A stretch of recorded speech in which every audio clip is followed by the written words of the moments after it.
Bonjour à tous et bienvenue à Débat de presse. L'émission est en direct chaque dimanche à partir de 11 h.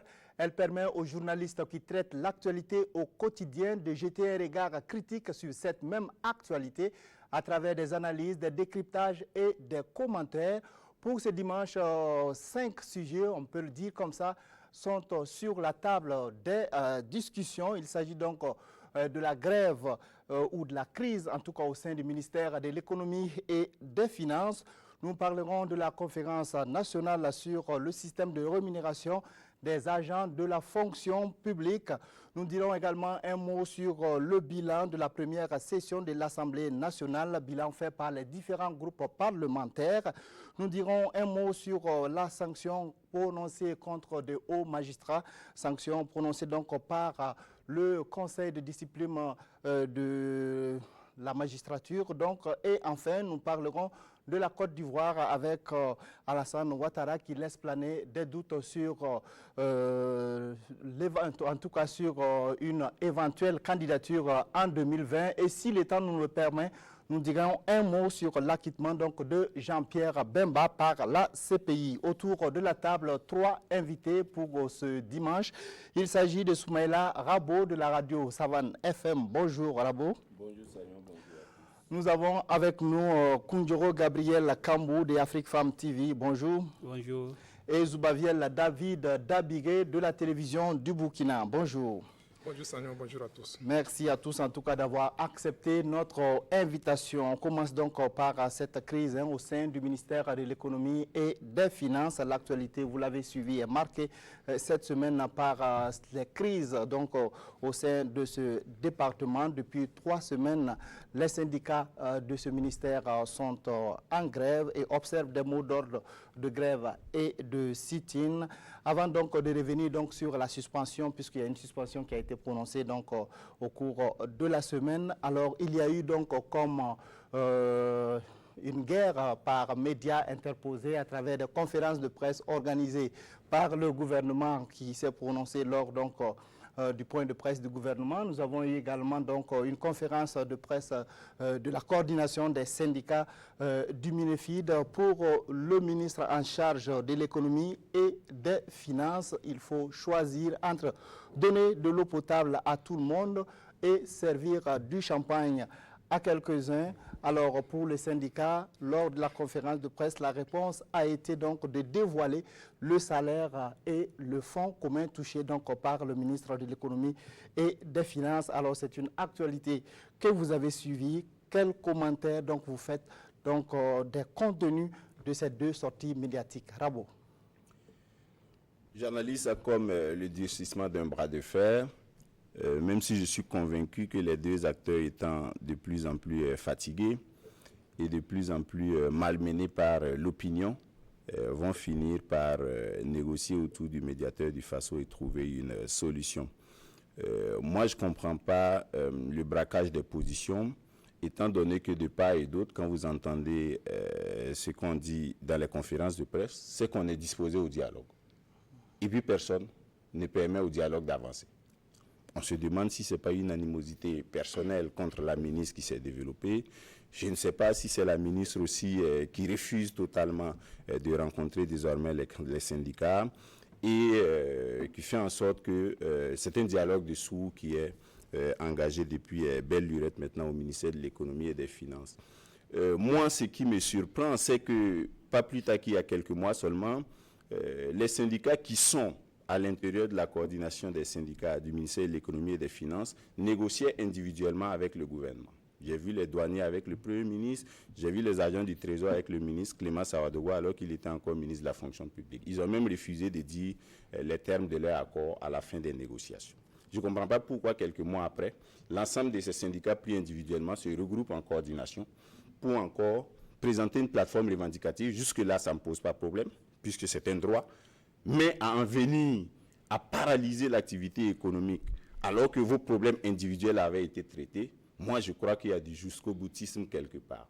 Moi, ce que je conclus, et j'ai vu ça depuis 3 ans, quand je parlais de la grève des magistrats, j'ai dit, globalement, tel que j'analyse les choses, il y a des syndicats qui sont en retard d'une insurrection.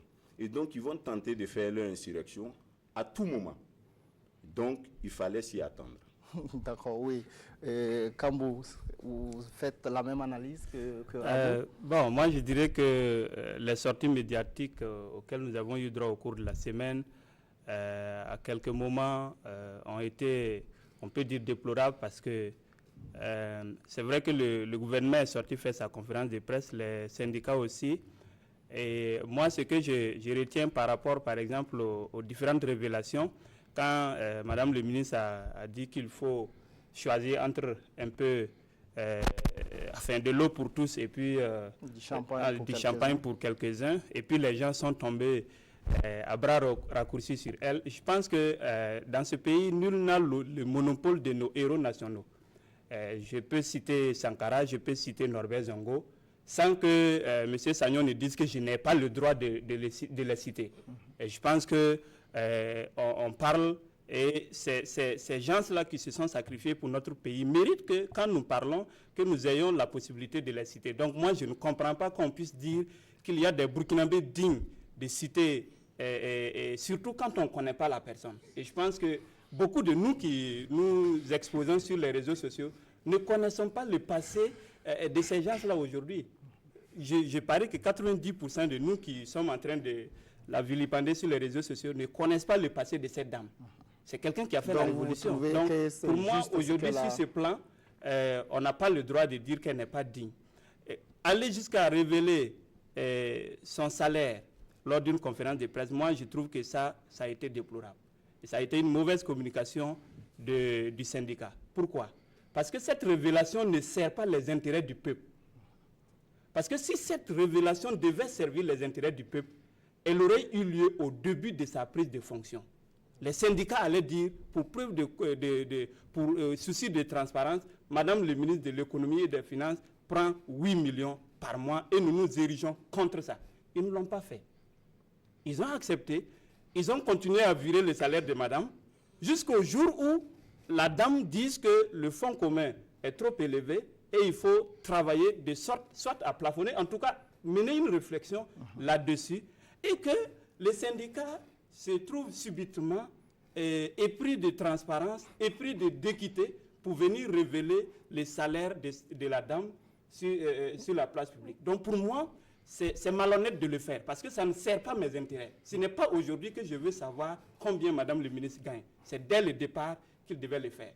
Autre chose, ils ont dit sur un des plateaux de la télévision nationale qu'ils ne vont pas révéler le salaire de la dame parce qu'ils sont professionnels. Et le secret professionnel exige qu'ils ne le fassent pas. Donc, où est parti ce secret professionnel pour que, lors d'une conférence de presse, on révèle le salaire de la dame? Moi, je dis une chose, ce n'est pas parce que lui, il vole que moi, je dois voler. Par contre, à entendre les gens, on dit, bon, comme les dirigeants sont en train de piller, il faut que nous aussi on pille. Ça veut dire quoi? Que les syndicats avaient accepté d'accord avec les gouvernants pour piller. Maintenant, aujourd'hui que leur butin est remis en cause, ils nous révèlent leur menu, choses qu'ils avaient eu à faire ensemble. Donc c'est ça que moi je dis, je ne souscris pas à cette sorte de transparence. Okay. Non. On a bien compris donc votre position, Zoubaviel. Alors moi je pense que l'expression, même le terme même syndicaliste aujourd'hui est galvaudé au point qu'on pourrait regretter les années Tolé Sagnon. Même s'il buvait son bandit, il était quand même quelqu'un de relativement modéré. Parce qu'on a connu... quand cela ne tienne. Je pense que ces derniers temps, on a connu des printemps, comme on appelle, Rabo semblait le dire. Nous avons connu le printemps des OSI. Des OSI qui, depuis 2010, ont été actives à l'avant-garde même du combat contre la modification de l'article 37, qui ont eu une certaine une certaine vue au niveau du peuple qui ont été adulés et qui, à l'épreuve du pouvoir en 2015, se sont compromis. Les syndicats ont connu le même parcours. En 2015, quand il y a eu le coup d'État, tout le monde a applaudi quand la CGTB est sortie dire non, voilà, c'est une grève illimitée pour faire barrière au coup d'État. Tout le monde a adulé. Mais maintenant, juste après ça, qu'est-ce qui s'est passé?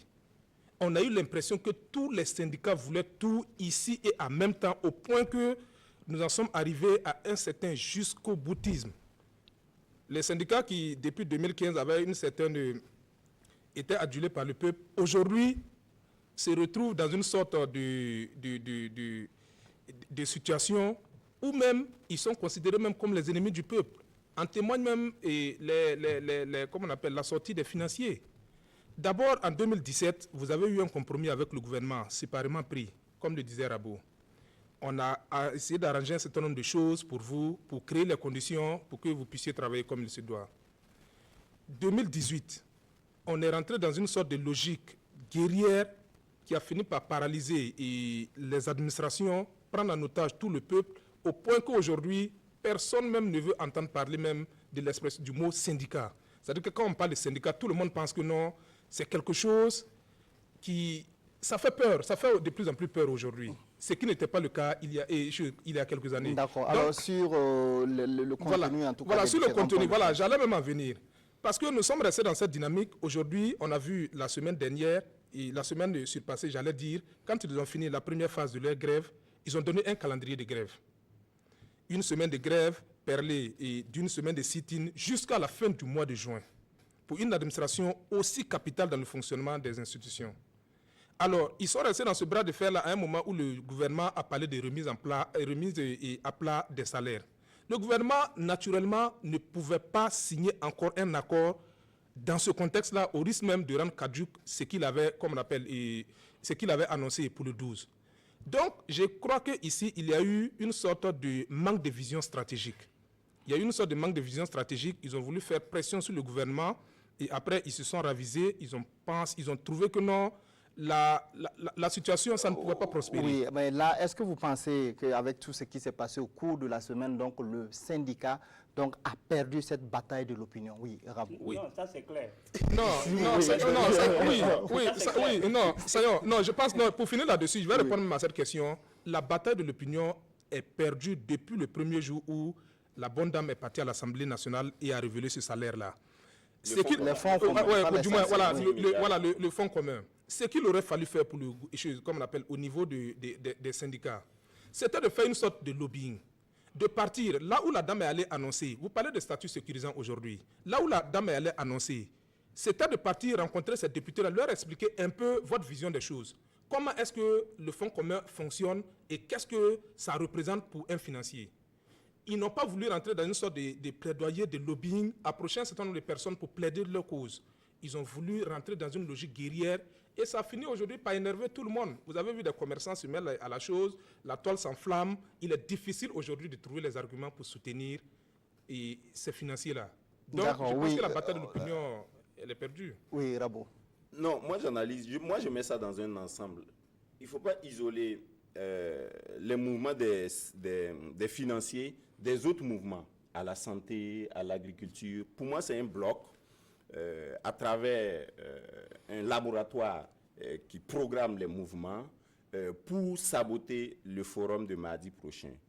Parce qu'il y a des travailleurs qui n'ont pas intérêt à ce que cette conférence-là aboutisse.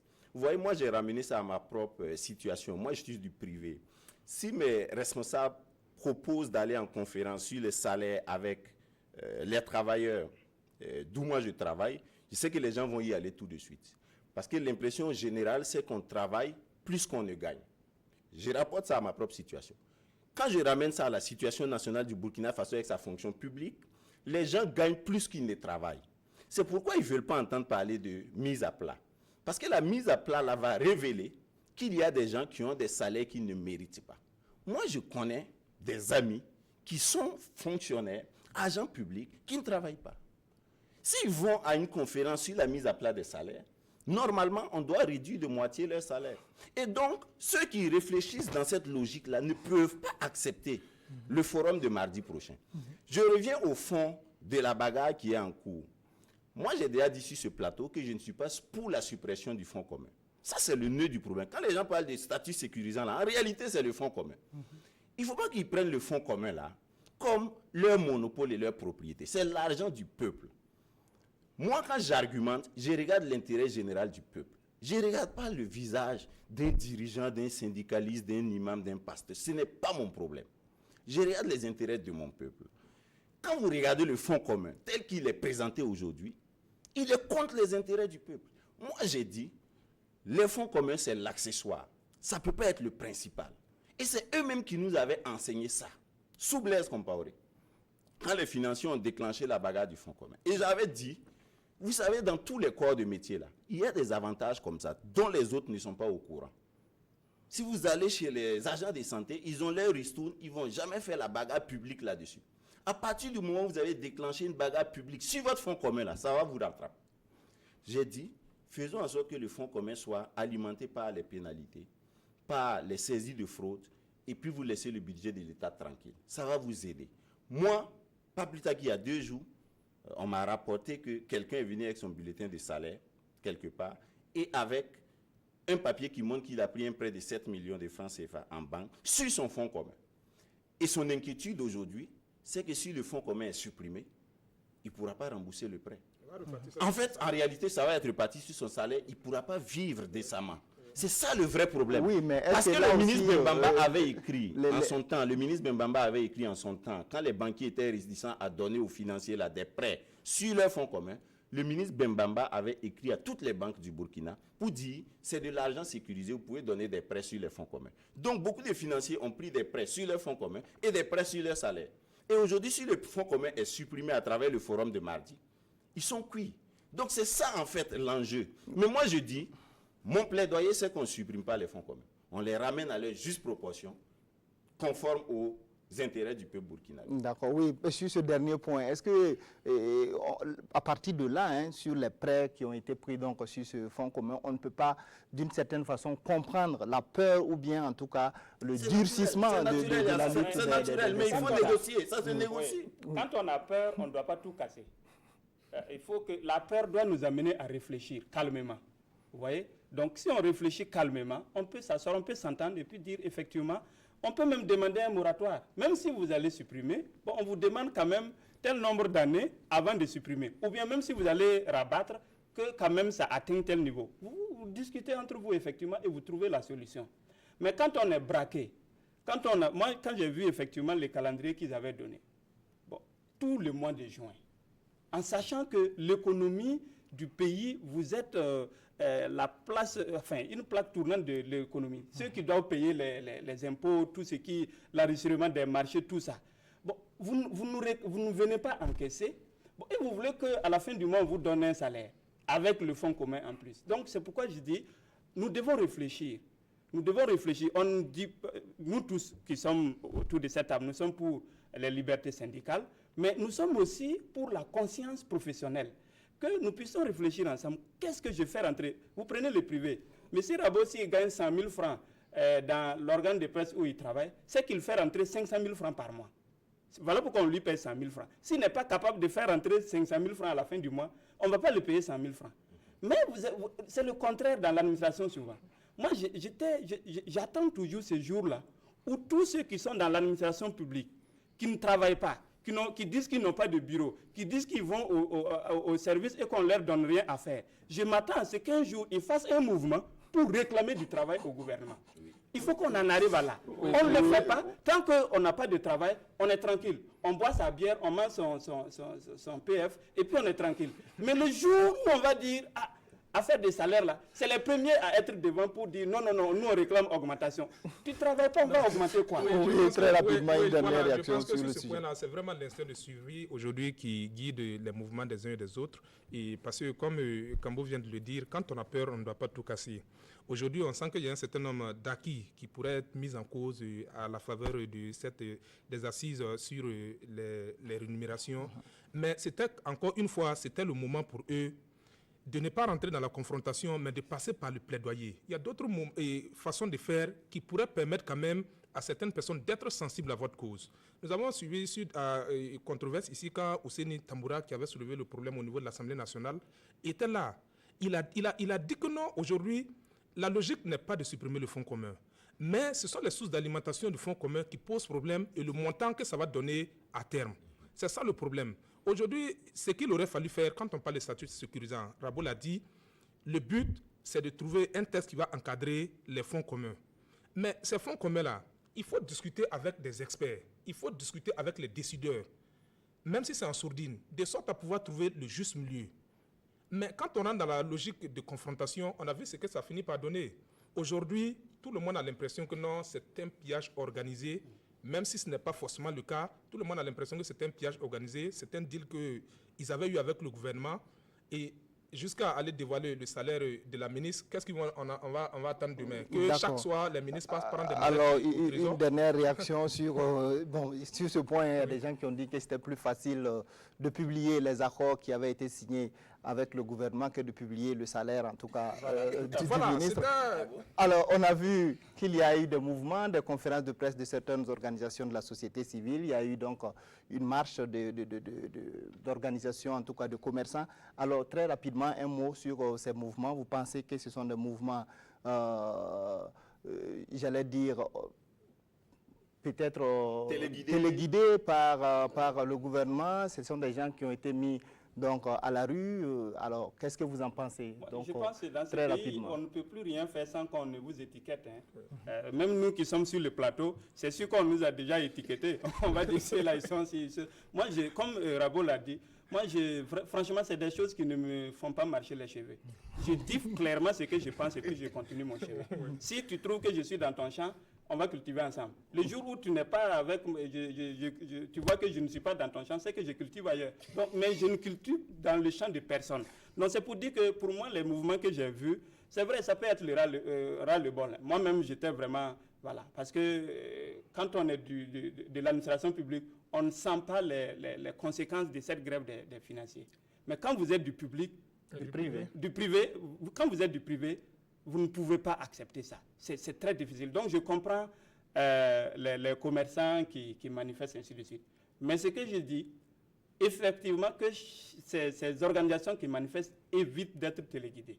Voilà. Si vous êtes téléguidé, vous êtes dans le mauvais chemin. Mais si vous êtes sorti, parce que vous n'arrivez pas à mener vos activités, parce que vous n'arrivez pas à faire prospérer vos entreprises, là, vous avez raison. D'accord, oui, Rabo, très rapidement. Je pense qu'il y a les deux. Il y a les deux qui se rencontrent autour du même objectif parce que le MPP a intérêt à ce que son gouvernement gagne cette bagarre. Donc, s'il peut téléguider, manipuler des gens, il va le faire. Hein. Mais il sait qu'il y a des citoyens aussi qui en ont ras le bol et qui veulent vraiment l'exprimer publiquement. Oui, moi, je pense qu'il peut y avoir de la récupération dedans, mais les conditions sont réunies pour énerver tout le monde. En fait, c'est ça aussi et la magie de l'affaire. C'est-à-dire que, comme Kambo l'a dit, quand on est du public, qu'à la fin du mois, on a le salaire qui est viré en banque, tout, on ne peut pas sentir ça comme quelqu'un qui devrait aller faire des opérations au niveau du trésor et partir en Chine ou quelque part, aller prendre ses marchandises ou je ne sais quoi, qu'il y a un marché qui doit exécuter et que des gens sont permanemment absents de leur bureau. D'abord, il y a des ouvriers qui sont là, qui doivent être payés, les marchés ne sont pas exécutés et c'est toute une entreprise ou même des entreprises qui sont bloquées. Donc, en ce moment-là, ça crée le ras-le-bol et je pense que c'est de bonne guerre aussi qu'aujourd'hui, ils appellent et le gouvernement et les syndicats à trouver le juste milieu pour que le pays continue de fonctionner. D'accord, ok. On va passer donc à l'autre sujet qui est assez proche donc de ce qu'on vient donc de dire sur ce plateau. Il s'agit donc de la conférence nationale sur le système de rémunération des agents de l'État. Alors, c'est le mardi 12 que cette conférence nationale est prévue. Déjà, on voit que donc la coordination des syndicats de la fonction publique a dit la coordination, elle ne participera pas donc à cette rencontre. Elle a donné en tout cas ses arguments. Alors, est-ce que vous pensez que cette politique de la chaise vide peut payer donc pour cette coordination? Oui, Kambou. Bon, est-ce que ça peut payer? Chacun affûte ses armes. Mais pour moi, j'avais dit sur ce plateau à plusieurs reprises que je ne suis pas d'accord avec la forme de réunir tout le monde pour discuter. Oui, gouvernement, syndicat et forces vives de la nation. Je ne suis pas pour ce format-là. Donc, je leur ai dit, et je maintiens ma position, que je ne suis pas pour le format. On peut discuter de ces questions-là. Si on devait discuter de la question, de la manière de gérer nos richesses, de faire rentrer davantage d'argent, je suis d'accord. C'est ce que le syndicat dit. Voilà, à l'étape actuelle, il faut peut-être ouvrir, voilà, élargir donc tout à fait. la discussion. Je suis d'accord à la avec répartition. le syndicat sur ce point-là. Nous devons discuter de nos richesses. Et c'est pourquoi nous devons discuter de notre façon même de travailler, de notre conscience professionnelle, aussi bien dans le bureau que dans les entreprises privées, puisque c'est tout cela qui concourt à ce que le pays puisse engranger des recettes, des richesses pour que nous puissions continuer à fonctionner. Nous devons changer notre manière de travailler. Nous devons changer notre manière de faire.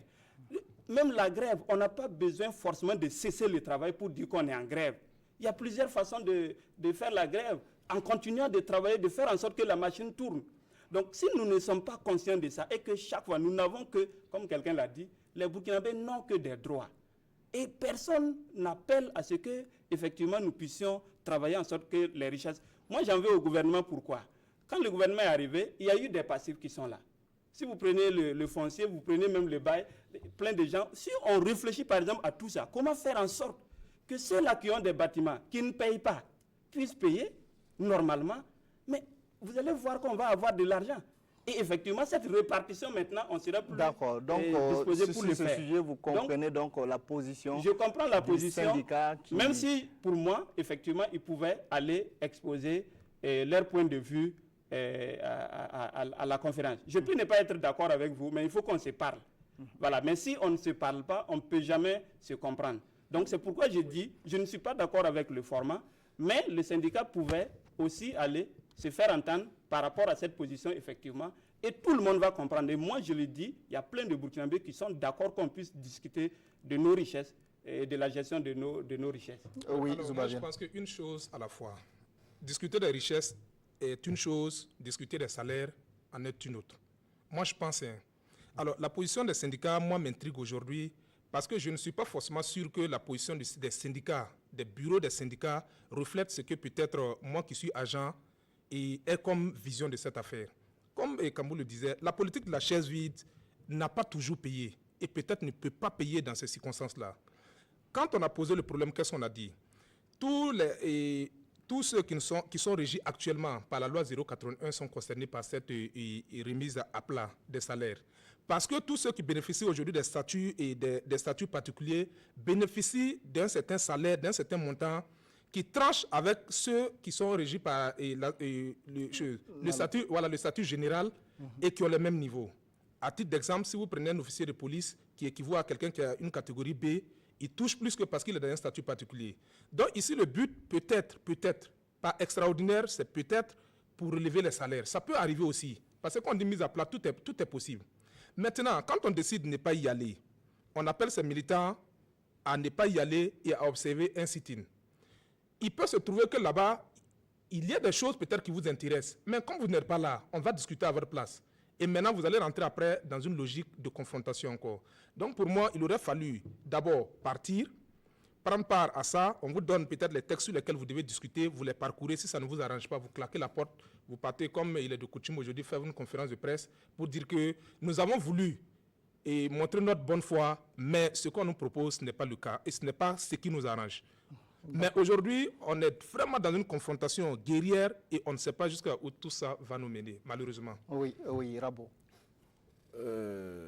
Ça me vient comme ça qu'il y avait eu la même position en 2015 sous la transition par rapport aux assises nationales sur la justice, sur le renouveau de la justice. Oui. Voilà, il y a des syndicats qui sont pas allés. Si vous n'allez pas là où on discute les affaires de la nation, je ne sais pas, vous vous inscrivez dans quelle logique. Il faut y aller. Sinon, je suis d'accord avec Kambou que l'idéal aurait été d'élargir la base pour discuter des richesses nationales. Parce qu'il y a beaucoup de problèmes aussi à régler. Mais est-ce que le champ n'allait pas être vraiment trop large?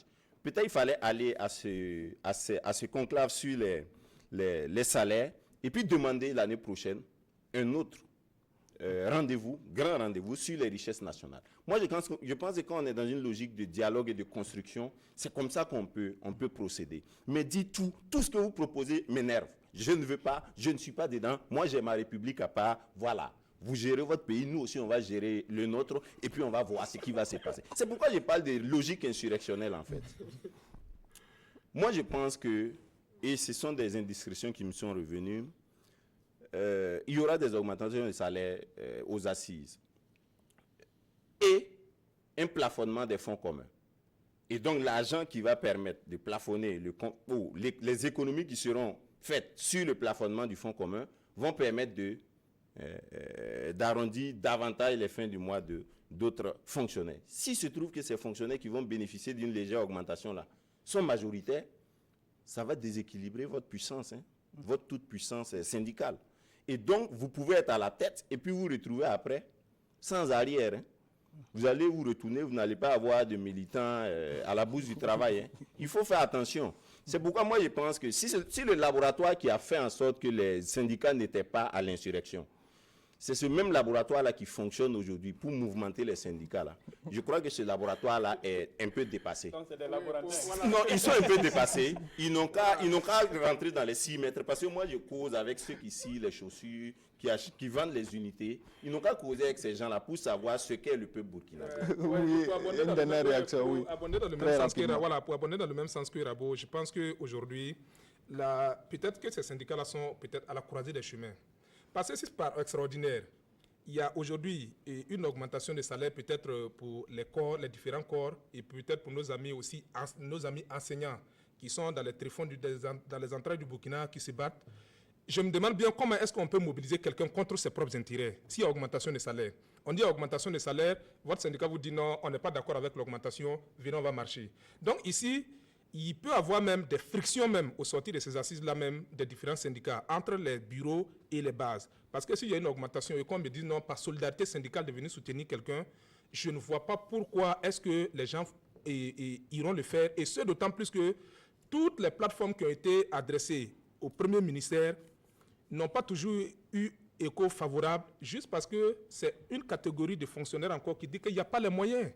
Il n'y a pas les moyens pour les uns et il y a les moyens pour les autres. Donc ici, je pense que la solidarité syndicale, à un moment donné, pourrait connaître un grand coup et que peut-être les organisations syndicales même seraient à la croisée des chemins aujourd'hui. D'accord. En tout cas, merci pour vos différentes contributions sur ce sujet. On va passer à un autre sujet. Il s'agit donc des différentes conférences de presse qui ont été organisées par les États majors, si on peut le dire, des partis politiques représentés à l'Assemblée nationale. Nous avons vu les différents groupes parlementaires, que ce soit l'UPC, que ce soit le CDP, l'UPC RD, donc qui ont même le MPP, donc la majorité présidentielle, donc qui a organisé donc des conférences de presse donc pour faire le bilan donc de la première session ordinaire de l'Assemblée nationale. Alors 27 lois votées pour le CDP et l'UPC par exemple qui sont de l'opposition. Ce sont des partis, en tout cas des groupes parlementaires qui sont revenus alors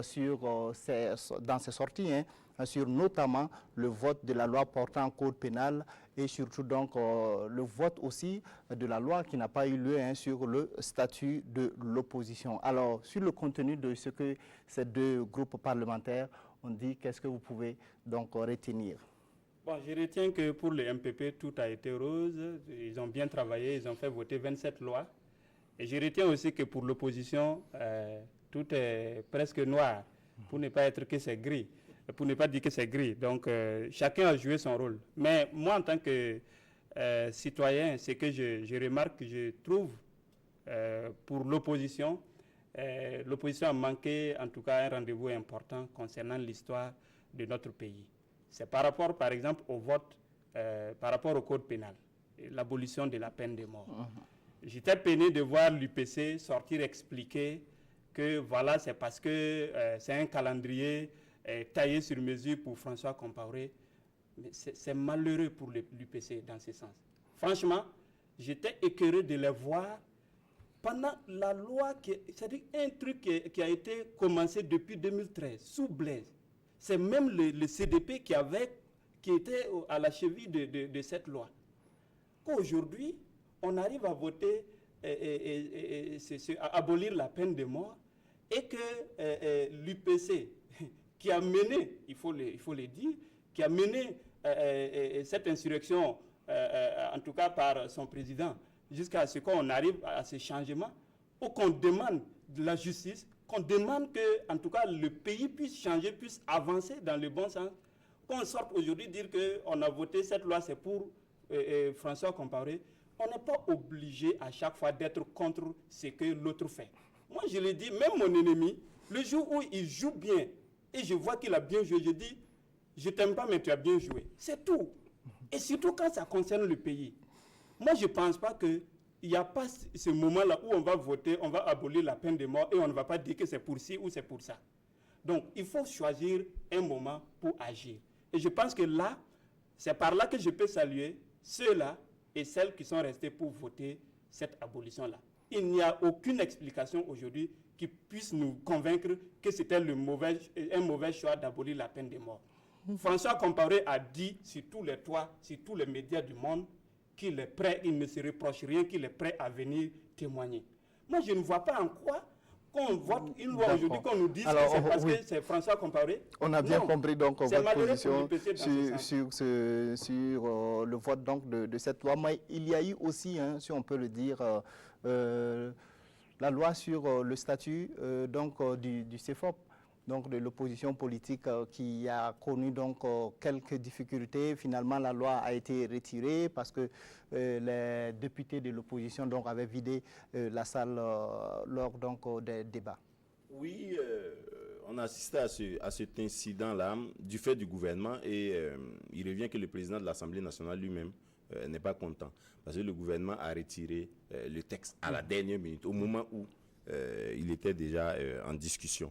Je crois que c'est un mauvais management de la part du gouvernement. Je ne sais pas comment le texte a été proposé, préparé, puisqu'il s'agit d'un projet de loi. C'est le gouvernement qui a monté le dossier et qui l'a...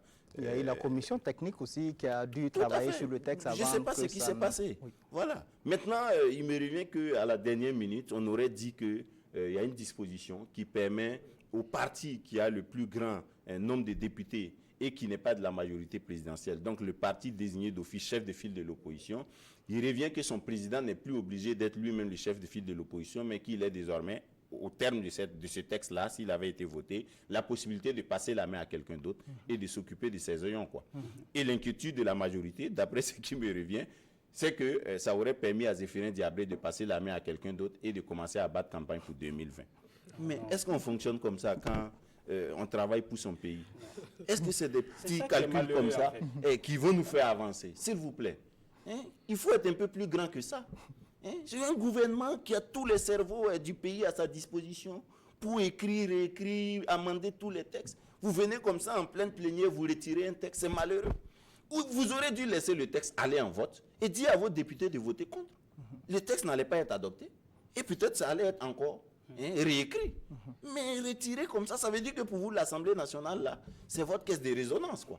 Et les députés qui sont là-bas, ce sont vos ouvriers que vous utilisez comme vous voulez. Non, il faut respecter les consciences de ce pays. Ça ne fonctionne pas comme ça. Oui, je vois bien très rapidement. Je pense que voilà, mettre un texte de loi dans un circuit, aller jusqu'à la porte même en griffe du vote, et le retirer comme ça, sous prétexte qu'on a des suspicions, je pense que c'est très malheureux pour un gouvernement. Donc je pense que pour les prochaines fois, il faut mûrir. Et ce d'autant plus que même c'est un texte qui a été, comme on appelle aussi, amendé par le CEFOP, avant même qu'il ne soit là-bas. Et c'est après, à la dernière minute, qu'on en a fait une interprétation pour dire que non, on soupçonne un tel, peut-être de vouloir faire ci et ça. Donc je pense qu'à ce niveau, ils ont manqué l'occasion. Mais maintenant, pour le CEFOP en question, sur le bilan de cette première session, je pense qu'il y a un certain nombre de faits et gestes qui prouvent que jusque-là, on ne travaille pas pour l'intérêt général. Quand on prend la loi sur l'entraide judiciaire entre la France et le Burkina Faso, qui permet aujourd'hui un certain nombre de facilités et d'échanges de renseignements, quand on prend la loi sur le code pénal, oui, voilà, qui abroge la peine de mort, et Kambou l'a dit, c'est depuis 2013 que le processus a commencé, sous Blaise Compaoré. Et aujourd'hui, il se trouve des gens pour dire que non, c'est à cause de François qu'on a taillé, comme on appelle, cette loi-là. Comme si depuis 2013, on savait tout ce qui allait venir, c'était des charlatans. Donc je pense qu'ici, à un moment donné, il faut grandir. C'est vrai que nous sommes une population qui concentre encore beaucoup d'analphabètes, beaucoup de personnes qui ne sont pas allées à l'école.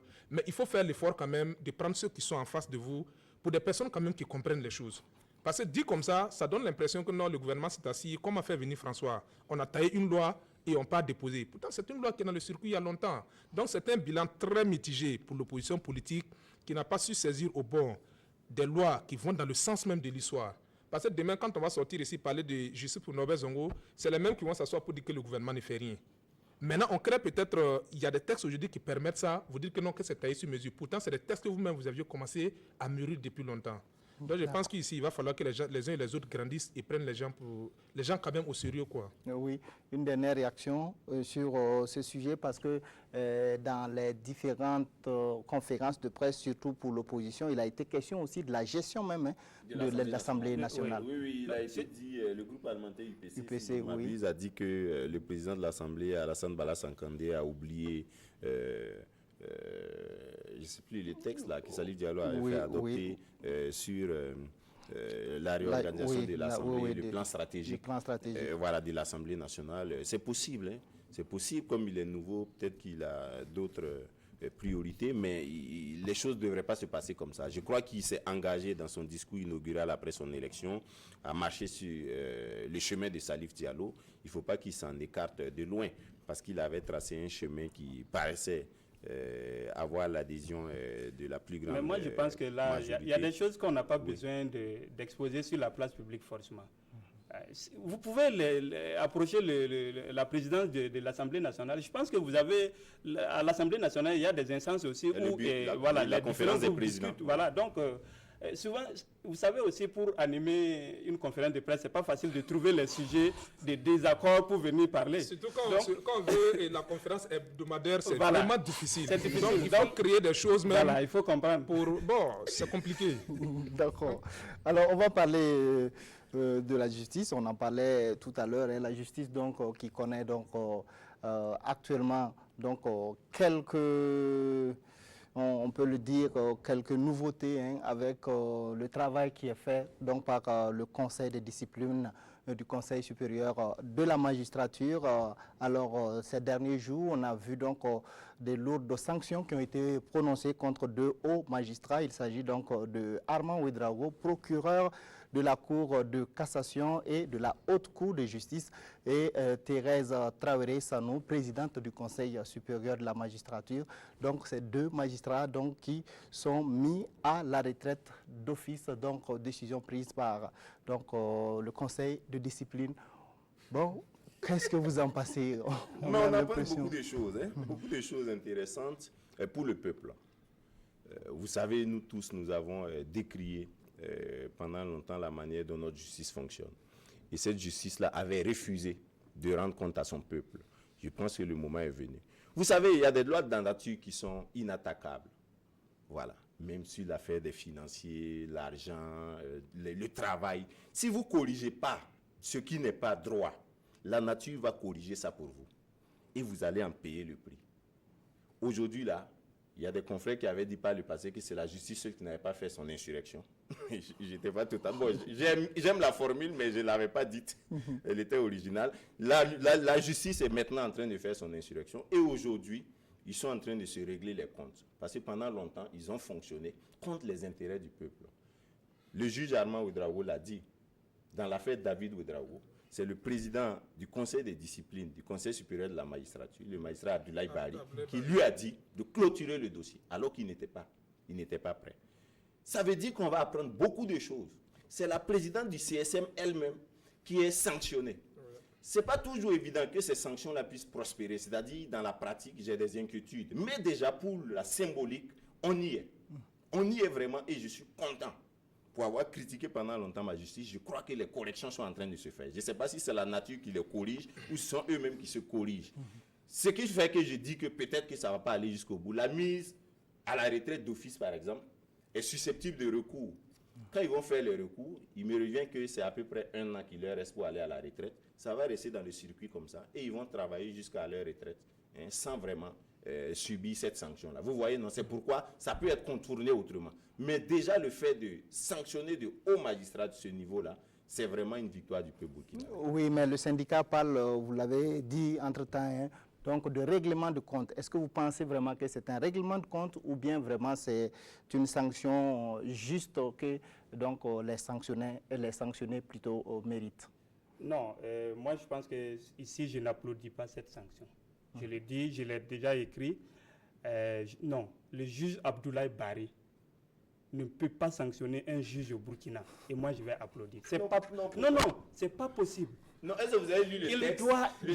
J'ai lu là le où texte. il explique comment il est devenu président du conseil de discipline. Écoutez, je vous dis une chose. En fait, ce n'est pas la Je force vous des dis une choses, chose. en fait. Tant Sinon, que il ce ne devrait pas monsieur, présider. tant que ce monsieur n'aura pas rendu compte, moi je m'attendais à ce que quand le juge Armand a écrit, qu'il réponde. Il n'a pas répondu. Moi, Non, il n'y a pas un mécanisme pour qu'il puisse répondre. Il y a un mécanisme. Le mécanisme que Armand a utilisé, c'est lequel? C'est décrit dans la presse. Autrement dit, un droit de réponse. C'est un droit de réponse. Il a ce devoir de le faire. Je ne dirais même pas un droit. Il a ce devoir de nous faire entendre la vérité. Oui, on rappelle qu'ils ont été sanctionnés parce qu'ils ont refusé de se présenter devant le conseil. C'est ça, je de dis, c'est discipline. excessif. C'est des sanctions excessives. C'est des règlements de compte.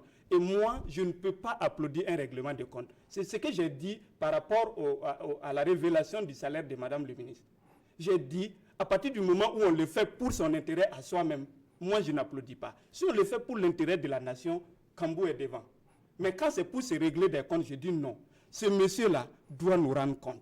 Non. Et surtout qu'il a été Sur quoi accusé. vous vous basez pour dire que c'est des règlements de compte? C'est des règlements de compte parce que le juge Armand a écrit et a dit sa version par rapport au dossier Norbert Zongo. Il a clairement dit, c'est ce monsieur-là qui m'a obligé à clôturer le dossier. Et nous étions là. Qui a déclaré le non-lieu pour le dossier Norbert Zongo? Moi, je comprends Kambou. Mais Kambou, il y a une logique qui manque, en fait. Il y a une logique qui manque. Ça veut dire, il aurait fallu qu'avant que le juge Abdoulaye Bari commence à présider le CSM, que le juge Armand Ouedraogo l'ait dénoncé au préalable. C'est-à-dire, au moment où on collectait tous les faits qui allaient alimenter la commission d'enquête du CSM, là, il fallait que le juge Armand Ouedraogo verse le problème Abdoulaye Bari au dossier. De sorte que le conseil de discipline, en phase d'enquête, demande à Abdoulaye Bari de rendre compte de ce qui s'est passé par le passé. C'est vrai qu'ils avaient pris un intervalle de temps qui ne permettait pas de revenir là-dessus. Mais ce que moi je dis, le juge Armand Ouedraogo, là où il a péché, si vous n'avez pas dit ça dans les années 2000, publiquement, et vous attendez qu'on vous mette en cause pour dire exactement comme les financiers font avec la ministre par rapport au pillage des ressources de l'État. Parce qu'aujourd'hui, moi, je suis mis en cause, j'ai dit oui, donc Sayon aussi, toi aussi, tu n'es pas légitime.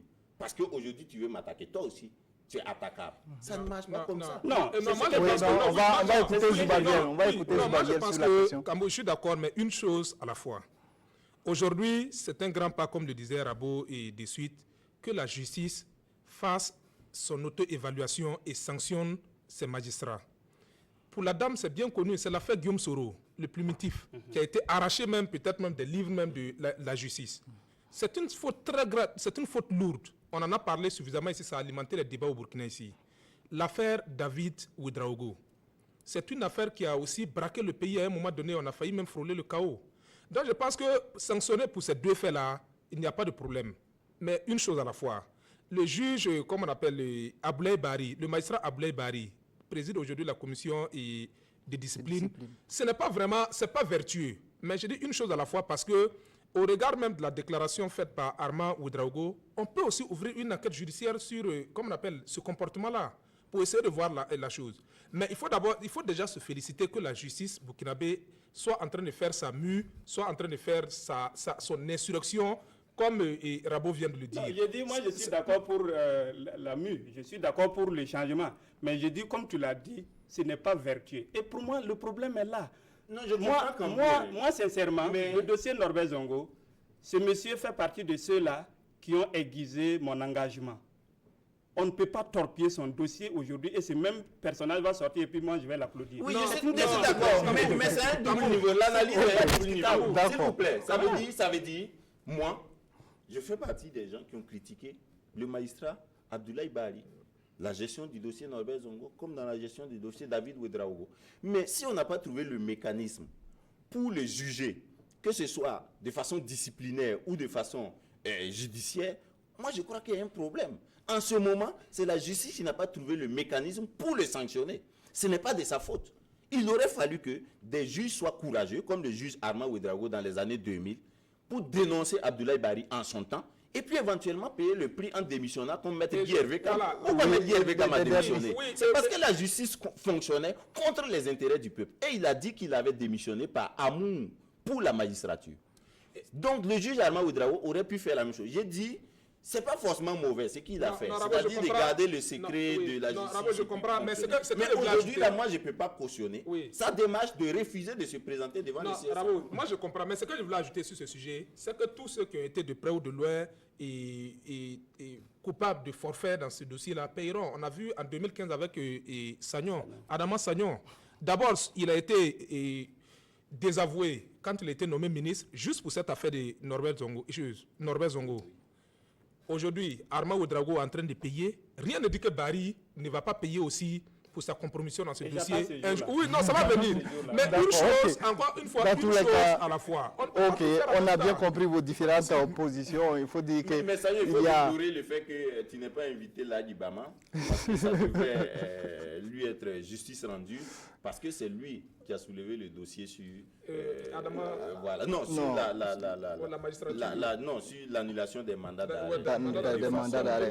Oui, mais on en a discuté en sa présence ici à plusieurs reprises. Mais bon, c'est l'actualité, les calendriers des uns et des autres aussi ne permettent pas à chaque moment de venir donc sur notre plateau. Alors, on va progresser dans le débat. Il nous reste quelques minutes pour parler de la Côte d'Ivoire avec... on peut dire Alassane Ouattara qui laisse planer le doute sur sa candidature probable en 2020 lors donc d'une interview. Il a laissé entendre que la Constitution lui permettait d'être candidat et qu'a priori il n'est pas candidat mais au temps opportun. Et donc il prendra une décision. Qu'est-ce que vous pensez très rapidement donc de cette sortie donc de Alassane Ouattara? Oui, moi je pense qu'il est dans son bon droit. Parce que ce sont les textes qui lui permettent aujourd'hui. Ce qu'il a dit, ce n'est pas contraire aux textes. Maintenant, on a l'habitude en Afrique de confronter légitimité à légalité. La légalité lui permet aujourd'hui de se présenter en 2020. Ça, ce sont les Ivoiriens même qui ont voté la Constitution, qui consacrent ces textes-là. Maintenant, on est en train d'épiloguer là-dessus parce qu'on a une certaine vision de la politique. Mais ici, il s'agit de légalité. Donc moi, je pense que ici, les Ivoiriens, ça a déjà enflammé un peu la classe politique ivoirienne. Moi, je veux que chacun sache raison garder. Il est dans sa légalité. Il ne faut pas en faire un problème au point de casser le pays. D'accord, oui. Est-ce que vous comprenez la position des Ivoiriens? Contrairement à mon frère et confrère, lui-même, il l'a dit. Nous devons donner une vertu à la politique. Il a dit, je ne vais pas me représenter en 2020. Et il avait même dit un mandat. Oui. Il est revenu là-dessus. Il est à son deuxième mandat. Quand même, tu ne vas pas continuer chaque fois à remettre tout ce que tu dis aujourd'hui, demain en cause. Non, légal, moi je dis, non, ce n'est pas une question de légalité. Moi je parle de vertu dans la politique aussi. Parce que c'est ça qui fait que toi tu veux... Mais justement, est-ce que les deux collent? Est-ce que la politique et la morale, on peut les mettre dans le même sac? On doit les mettre ensemble. Moi, sincèrement, je vous dis, c'est pas que c'est un idéal.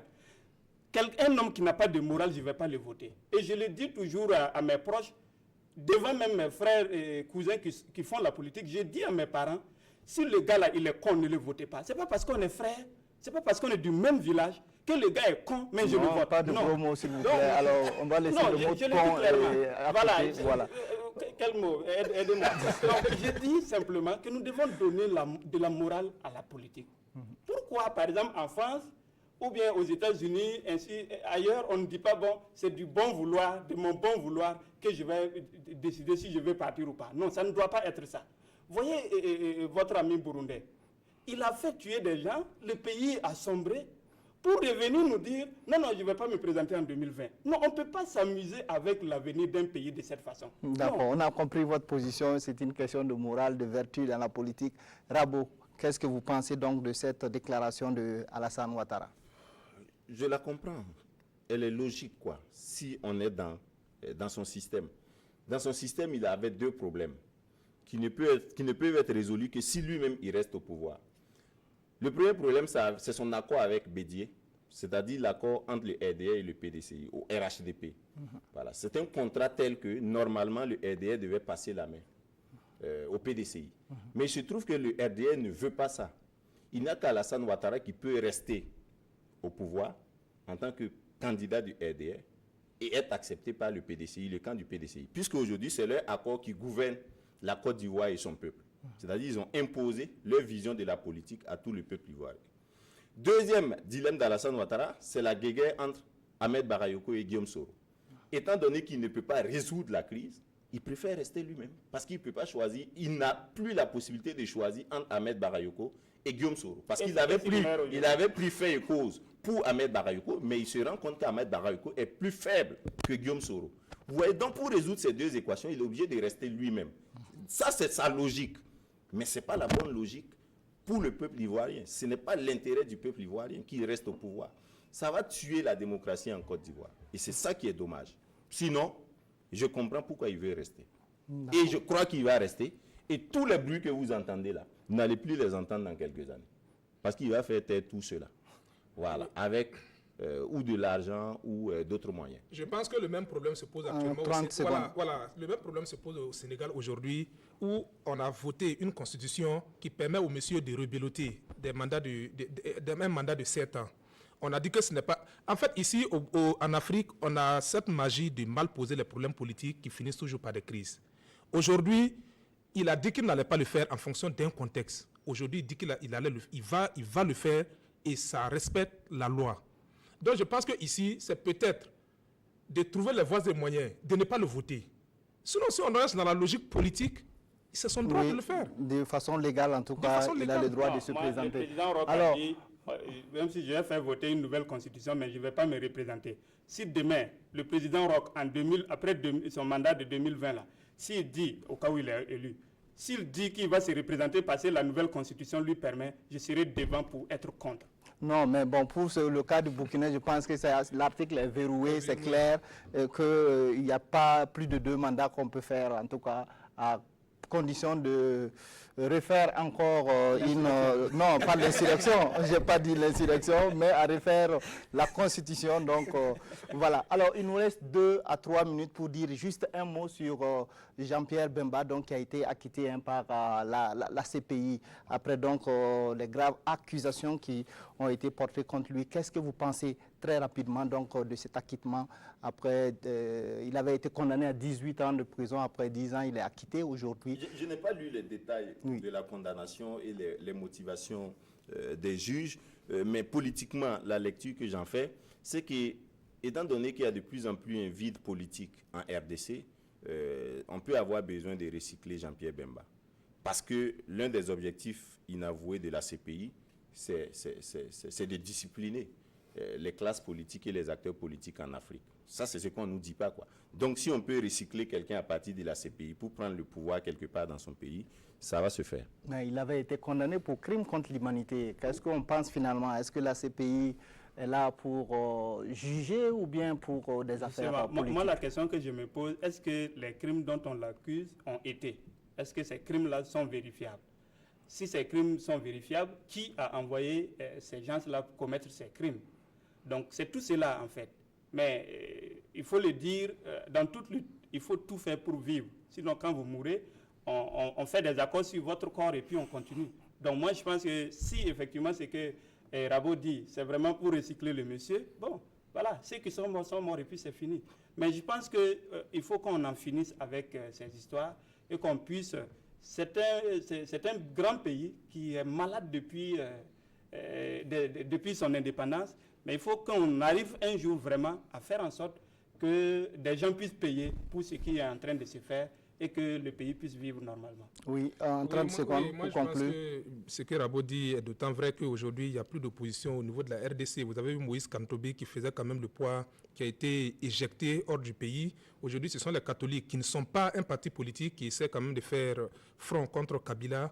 Et aujourd'hui, on avait quand même besoin de quelqu'un qui a une certaine légitimité, auprès de ses partisans, j'allais dire quoi. Voilà, pour quand même reprendre la main. Et c'est en ça qu'on peut se poser la question de savoir le rôle même de la CPI. Parce que c'est aussi ça. C'est aussi ça de savoir que ce n'est pas forcément pour des questions judiciaires ou c'est pas forcément, mais c'est un instrument aussi peut-être judiciaire qui sert à des intérêts politiques. Okay. Ici, c'est le cas. Ça y a une seule phrase. Hein. Oui. Blaise Compaoré avait dit quand on traînait Jean-Pierre Bemba à la CPI, si vous vous souvenez, qu'on ne doit pas traiter quelqu'un qui a eu 43% des voix à une élection présidentielle comme ça. D'accord. Ça veut dire que Jean-Pierre Bemba représente quelque chose. Oui. Ok. En tout cas, merci à vous pour votre participation à cette émission qui s'achève. Merci à vous qui nous avez suivis. Et je rappelle très rapidement que j'étais sur le plateau avec Soumaïla Rabo de la radio Savane FM, Gabriel Kounjoro Kambou de Afrique Femme TV et Zoubaviel David Dabiré de la télévision du Burkina. Restez en compagnie de nos programmes.